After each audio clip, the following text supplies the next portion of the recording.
Okay, so I haven't tapped trees yet because it got really cold again, and you want it to ideally be around 20 at night and in the 40s during the day, and it's just like below freezing all the time, so we're not going to get a whole lot of sap if we tap trees. But it is a week after I planted my peppers. As usual, nothing has sprouted. I'm keeping the trays moist. I'm taking my little spray bottle and keeping it moist on top. I am filling the bottom with water because it's sitting on the heating pad, and that is evaporating up, and I can physically touch the soil and feel that it's warmer than everything else around, which is what you need for the peppers. So hopefully that's going to help my seeds germinate. We'll see. So it's only, week one. I have nothing starting yet, but literally it took me almost a month last year to get anything to sprout at all. And then it was just a couple, and then all of a sudden it's like they all woke up and started sprouting, and it turned out to be a really good. Today I'm going to be planting cabbage, Brussels sprouts, and some onion seeds. I've never started onions from seeds before, but I'm going to give it a shot. It's all the same method. I've got a tray here that I got out this morning, and I filled it with some of the Happy Farms potting soil mix that I have, or yeah, I guess it's potting soil, but it's really good for starting seeds. It's organic, don't have to worry about any chemicals or anything.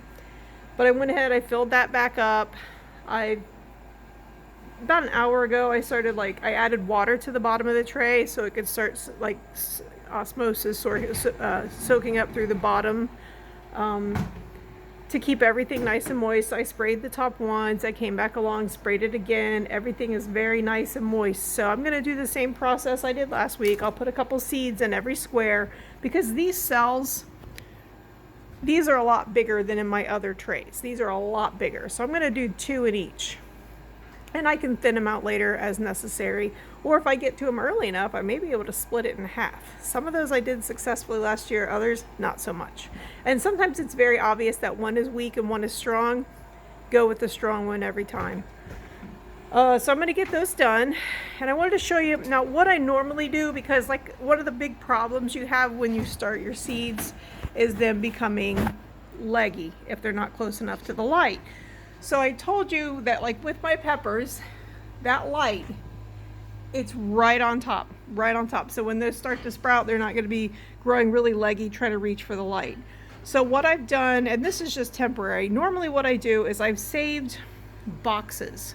As I've received packages over the years, I've saved boxes. I haven't gotten those out yet because there are a lot of them, and I'm still using the majority of my shelf for storage, okay?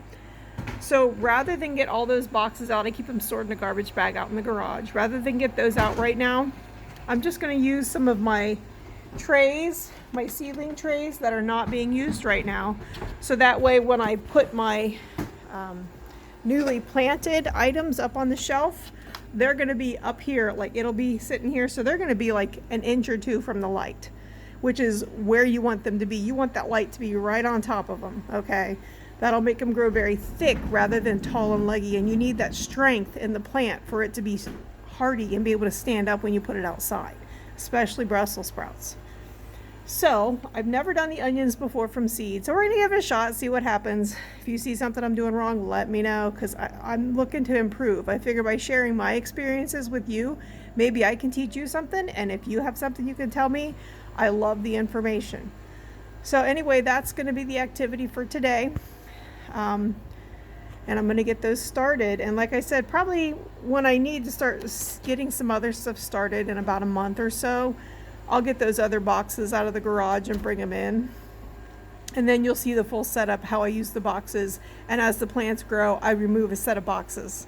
And that way it just gradually lowers it down. Like I would take this off and then the plants would sit on top of that, you see, as they're growing. So it's a cheap way to take care of it. So that's all we're doing for today. Just slow processes. It's that time of year. We're getting ready to have, I think there are about 4 snowstorms moving across the country this week. So something to keep us all optimistic and thinking about when it all comes to an end and we can go back outside and play in the dirt. So anyway, that's today's activity, and hopefully by the time I post another video about this, I may actually have some stuff sprouting and you can take a look and see what you think. So anyway, you take care. Have a great week.